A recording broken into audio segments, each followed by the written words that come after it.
You wake up at 4:11 a.m., not because you want to, because your body stopped letting you sleep 3 years ago. The Bloomberg terminal in your bedroom is already glowing. Tokyo just moved against you. Your phone has 92 unread messages. Your assistant, your prime broker, your risk officer, your ex-wife's lawyer. You haven't read a text from a friend in 11 months. You don't have friends anymore. You have counterparties. People think running $1 billion hedge fund means yachts. It means a spreadsheet. One spreadsheet. It tracks every position, every basis point, every redemption notice. You open it before you brush your teeth every single morning. The number on that spreadsheet is your God. Up 0.3%, you breathe. Down 0.3%, $40 million evaporated while you were dreaming. You did not earn that money. The market loaned it. Your Manhattan apartment cost $22 million.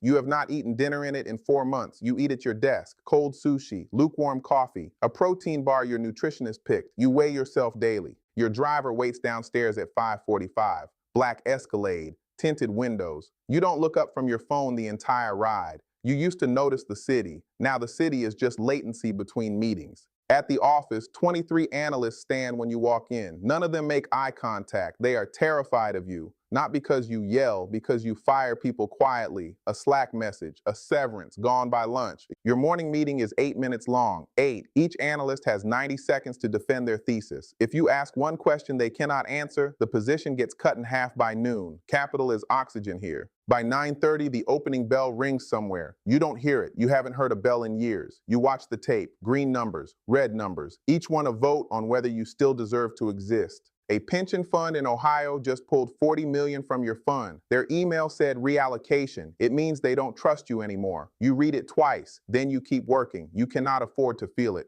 Your wife filed 18 months ago. She said you were never there. She was right. You were here, at this desk, watching numbers. She took the kids to Connecticut. You see them on Sundays for 4 hours. Your daughter is 9. Last Sunday, she asked what you do for work. You tried to explain. She said, so you just look at numbers all day? You said, yes. She said, that sounds boring, Daddy. You smiled. Here's what the magazines write about you. Visionary, contrarian, the man who shorted housing in 2007, the interview in Forbes, the profile in Bloomberg, the CNBC hits where you wear the Navy half zip, all performance. They photograph your office, the Rothko on the wall, the view of Central Park. They never photograph the Pepto-Bismol bottle in your drawer, the blood pressure cuff, the prescription bottles your assistant refills without asking. The lie is curated. People think you got rich because you are smart. You are smart, but that is not why you are rich. You are rich because once you took a position so large that if it had failed, you would have ended yourself. It did not fail. That is the only difference between you and the 40 other guys who took the same trade. They are selling insurance now in New Jersey. You are on television. The market chose you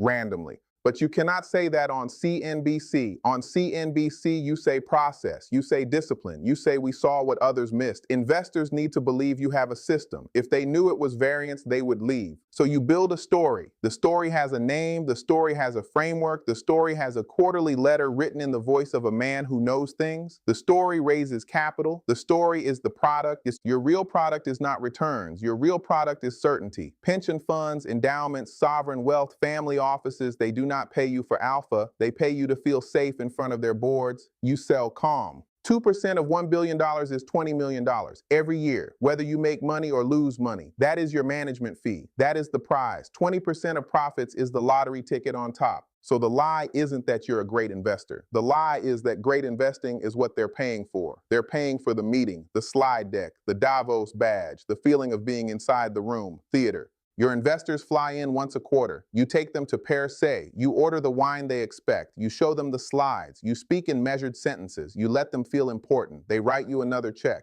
And every quarter you walk back to your apartment alone, take off the tie, sit on the floor of your closet, and stare at the wall for 20 minutes. No one knows about the closet. The closet is the only honest room, because here is what no one tells you about the lie. The lie works. It works so well that after a while, even you start to believe it. You start to think you really are the man on the magazine cover. And then a Tuesday comes, an ordinary Tuesday. You wake up at 4:11. The spreadsheet says down 1.8%, $18 million.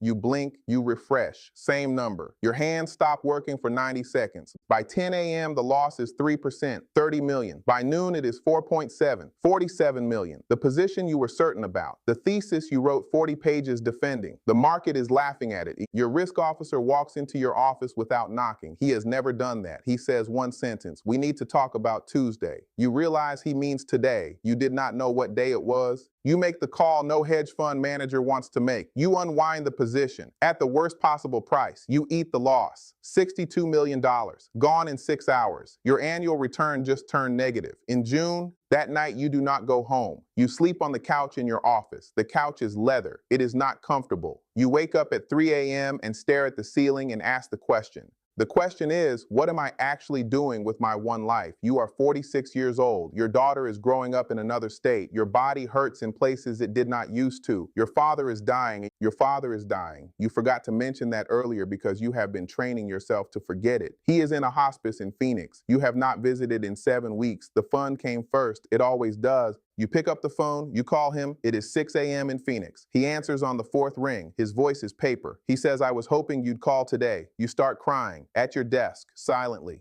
He talks for 9 minutes about the orange tree in his backyard, about the nurse who is kind to him, about a memory of you at age 4 on a beach, refusing to wear shoes. He laughs. You don't remember. When you hang up, you sit very still. The Bloomberg terminal is still on. The number is still red. The number does not care that your father is dying. The number has never cared about anything. It is just a number. And in that exact second, alone in your office, you understand something the magazines will never print. The thing you have been chasing your entire adult life is a number on a screen, and the screen does not love you back. You don't quit. People in movies quit. You go back to work the next morning, you wear the Navy half zip, you raise more capital, you hit your numbers in Q3, you smile in the photographs, but something inside you has shifted. Here is the system nobody explains to you when you set out to become a billion-dollar hedge fund manager. The system is not about money. The system is about a specific psychological trade you make in your 20s. Most people miss it. The trade is this. You agree to swap your inner life for external scoring. Every day the market gives you a number. Up means you are valuable. Down means you are not. You stop having any other measurement of yourself. It feels good at first because the number is honest. Honest in a way your parents, your teachers, your girlfriends never were. The number does not flatter you. The number does not pity you. The number tells you exactly what you are. And if you are good, the number rewards you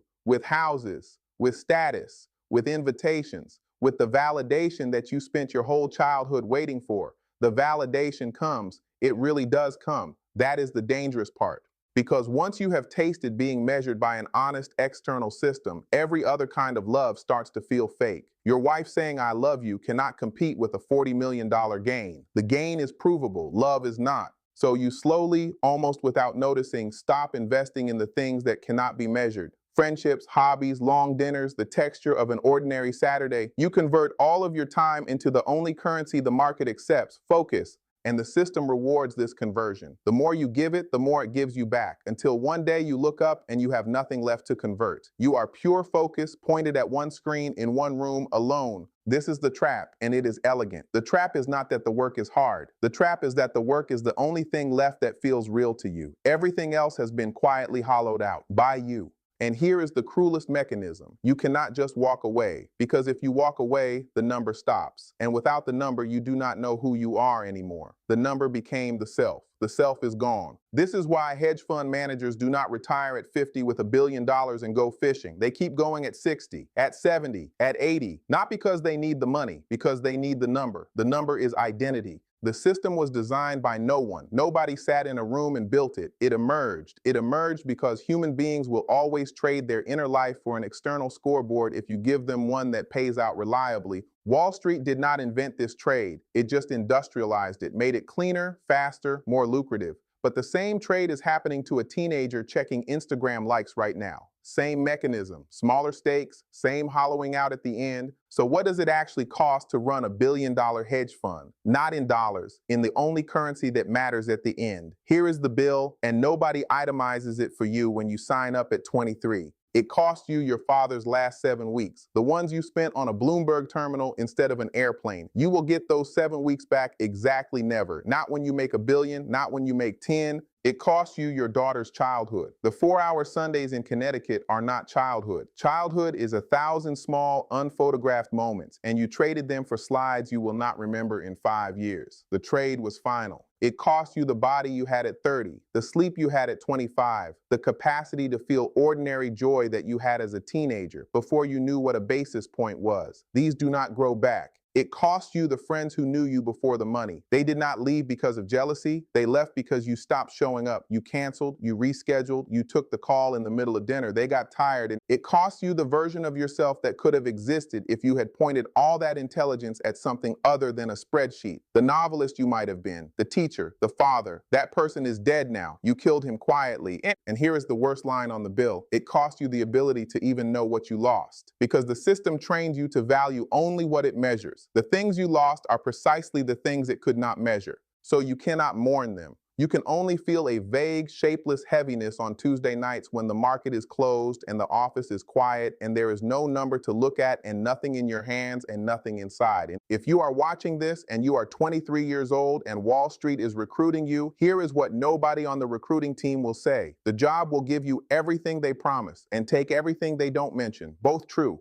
It is not a warning to walk away. Some people are built for this trade and make it consciously. The warning is to make it consciously. Know what you are selling. Know the price is paid in pieces of yourself slowly. Because the man at the desk in the $22 million apartment eating cold sushi at 4:11 a.m., watching Tokyo move against him, he did not choose this on a Tuesday. He chose it across 10,000 small Tuesdays. So can you. And the only honest question, the one the magazines will never ask him, the one he asks himself in the closet on the floor at midnight, is this: if I could go back and pick again, knowing all of it, would I?